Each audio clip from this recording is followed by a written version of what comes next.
రాష్ట్ర వ్యాప్త వార్తలు వేగంగా సంక్షిప్తంగా చూద్దాం.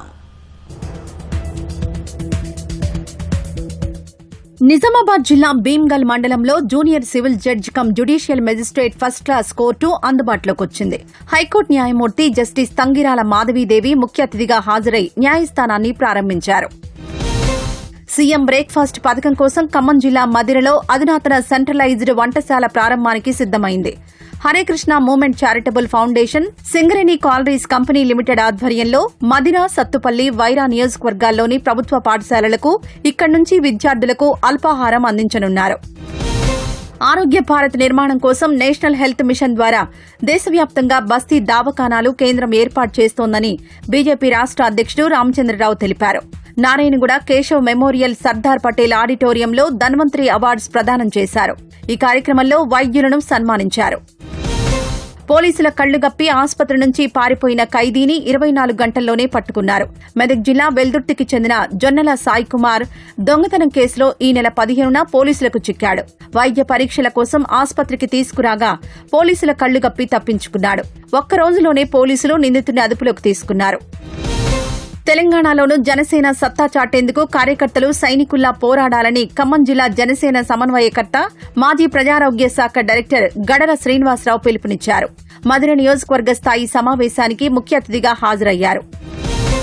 బాల సాహిత్యాన్ని స్ఫూర్తిగా తీసుకుని పిల్ల తెమ్మెరలు పాటల పుస్తకాన్ని రచించినట్లు బహుభాషావేత్త, రచయిత నలిమెల భాస్కర్ అన్నారు.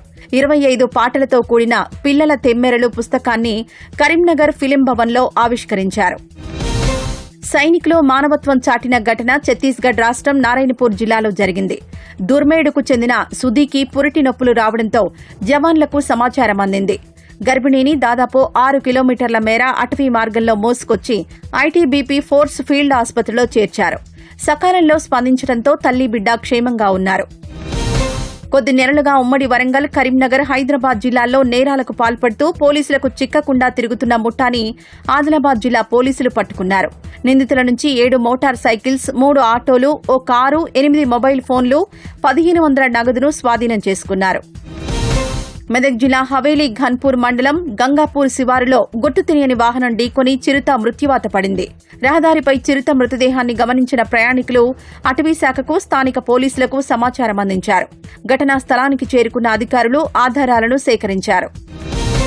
సికింద్రాబాద్ బొల్లారంలోని కంటోన్మెంట్ సర్కిల్ కార్యాలయంలో ఎస్ఐఆర్ ప్రక్రియ జరుగుతున్న తీరుపై ఎమ్మెల్యే శ్రీ గణేష్ బీఎల్ఓలతో సమీక్ష నిర్వహించారు. ఓటర్ల జాబితా ప్రత్యేక సమగ్ర సవరణ ప్రక్రియను అత్యంత పారదర్శకంగా, జవాబుదారీతనంతో పూర్తి చేయాలని ఆయన సూచించారు. హనుమకొండ జిల్లా పరకాలలోని ఎమ్మెల్యే క్యాంపు కార్యాలయంలో ఎస్ఐఆర్ ప్రక్రియలో భాగంగా కాంగ్రెస్ బీఎల్ఏలు, పార్టీ నేతలతో శాసనసభ్యులు రేవూరి ప్రకాష్ రెడ్డి సమీక్ష నిర్వహించారు. రాష్ట్రంలో 119 నియోజకవర్గాలలో పరకాల నియోజకవర్గానికి 4వ స్థానం రావడం గర్వంగా ఉందని రేవూరి అభినందించారు. జగిత్యాలలో పోచమ్మ తల్లికి ఘనంగా బోనాలు సమర్పించారు. ఆషాఢ మాసాన్ని పురస్కరించుకుని నిర్వహించిన ఈ వేడుకల్లో పోతురాజుల విన్యాసాలు ఆకట్టుకున్నాయి. అధిక సంఖ్యలో మహిళలు బోనాలతో రావడంతో వీధులు సందడిగా మారాయి.